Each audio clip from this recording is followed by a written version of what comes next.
ಇನ್ನು ಫುಟ್ಪಾತ್ ಒತ್ತುವರಿ ತೆರವಿಗೆ ವ್ಯಾಪಾರಿಗಳು ವ್ಯಾಪಕ ಆಕ್ರೋಶವನ್ನ ವ್ಯಕ್ತಪಡಿಸಿದ್ರು. ಬೀದಿ ಬದಿ ವ್ಯಾಪಾರಿಗಳು ಹಾಗೂ ಸಂಘಟನೆಗಳ ಜೊತೆ ಇವತ್ತು ಸಚಿವರ ಮೀಟಿಂಗ್ ಇದೆ.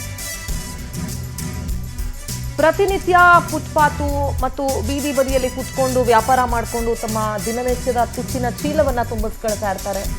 ಎಷ್ಟೋ ಜನ ಹೆಂಗಸರು ಗಂಡ ಇಲ್ಲದೇನವರು, ಮಕ್ಕಳು ಸರಿಯಾಗಿ ನೋಡ್ಕೊಳ್ಳದೆ ಅವರು ಒಂಟಿಯಾಗಿ ಬದುಕು ಕಟ್ಕೊಂಡಿರ್ತಾರೆ.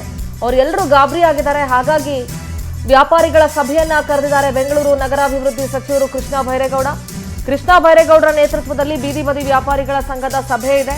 ವ್ಯಾಪಾರಿಗಳ ಜೊತೆ ಚರ್ಚೆಯನ್ನ ನಡೆಸಲಿದ್ದಾರೆ ಸಚಿವ ಕೃಷ್ಣ ಬೈರೇಗೌಡ.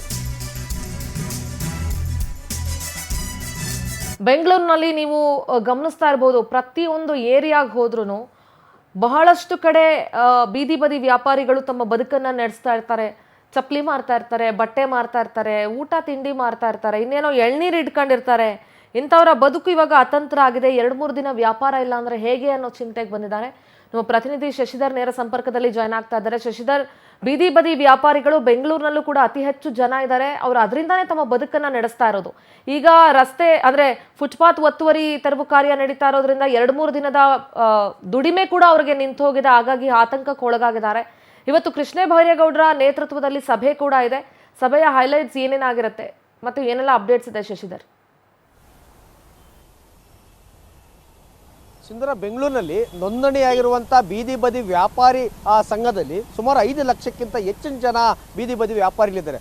ಅವರೆಲ್ಲರ ಬದುಕು ಕೂಡ ಇವತ್ತು ಬೀದಿಗೆ ಬರುವಂಥ ಪರಿಸ್ಥಿತಿ ನಿರ್ಮಾಣ ಆಗಿದೆ.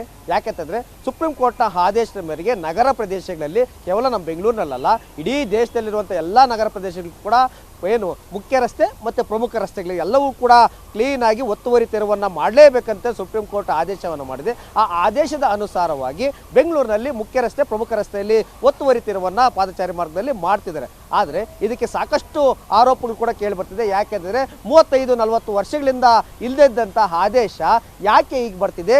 ನೀವೇ ಕೊಟ್ಟಿದ್ದೀರಿ ಅನುಮತಿಯನ್ನು ಅಂಗಡಿ ಇಟ್ಕೊಳ್ಳೋದಕ್ಕೆ, ಈಗ ನೀವೇ ತೆರವು ಮಾಡಿ ಅಂತಂದರೆ ಹೇಗೆ ನಾವು ಮಾಡೋದು? ನಮ್ಮ ಜೀವನ ಹೇಗೆ ಮಾಡಬೇಕು? ದಿನನಿತ್ಯದ ಯಾವ ರೀತಿಯಾಗಿ ನಾವು ಒಂದೊತ್ತು ಊಟವನ್ನು ಕೂಡ ಮಾಡೋದು ಅಂತ ಹೇಳ್ಬಿಟ್ಟು ಆಕ್ರೋಶವನ್ನು ವ್ಯಕ್ತಪಡಿಸಿದರು.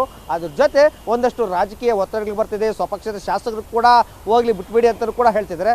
ಆದರೆ ಕ್ಲೀನ್ ಸಿಟಿಯಲ್ಲೂ ಕೂಡ BBMP GBA ಹೆಸರು ಕೂಡ ಬರ್ತಾ ಇಲ್ಲ. ಮತ್ತೊಂದು ಕಡೆ ಗಾರ್ಬೇಜ್ ಸಿಟಿ ಆಗಿದೆ. ಪಾದಚಾರಿ ಮಾರ್ಗದವರು ಎಲ್ಲೂ ಕೂಡ ಸುಗಮವಾಗಿ ನಡ್ಕೊಂಡು ಹೋಗೋದಕ್ಕೆ, ಮುಖ್ಯ ರಸ್ತೆಗಳಲ್ಲಿ ಕೂಡ ನಡ್ಕೊಳ್ಳೋದಕ್ಕೆ ಸಾಧ್ಯವಾಗ್ತಲ್ಲ. ಇದನ್ನೆಲ್ಲವನ್ನು ಕೂಡ ಗಮನದಲ್ಲಿಟ್ಕೊಂಡು ಒಂದು ಕಣ್ಣಿಗೆ ಸುಣ್ಣ, ಒಂದು ಕಣ್ಣಿಗೆ ಬೆಣ್ಣೆ ಬೇಡ, ಕಡ್ಡಾಯವಾಗಿ ಮುಖ್ಯ ರಸ್ತೆ, ಪ್ರಮುಖ ರಸ್ತೆಗಳಲ್ಲಿ ಕೂಡ ಎಲ್ಲ ಕಡೆ ಕೂಡ ಒತ್ತುವರಿ ತೆರವು ಮಾಡಿ ಅಂತ ಹೇಳ್ಬಿಟ್ಟು ಬೆಂಗಳೂರು ಉಸ್ತುವಾರಿ ಸಚಿವರಂತ ಕೃಷ್ಣ ಬೈರೇಗೌಡರು ಸೂಚನೆ ಕೊಟ್ಟಿದ್ರು. ಆ ಸೂಚನೆ ಮೇರೆಗೆ 9 ದಿನಗಳು ಕೂಡ ನಿರಂತರವಾಗಿ ಒತ್ತುವರಿ ತೆರವು ನಡೀತಾ ಇತ್ತು.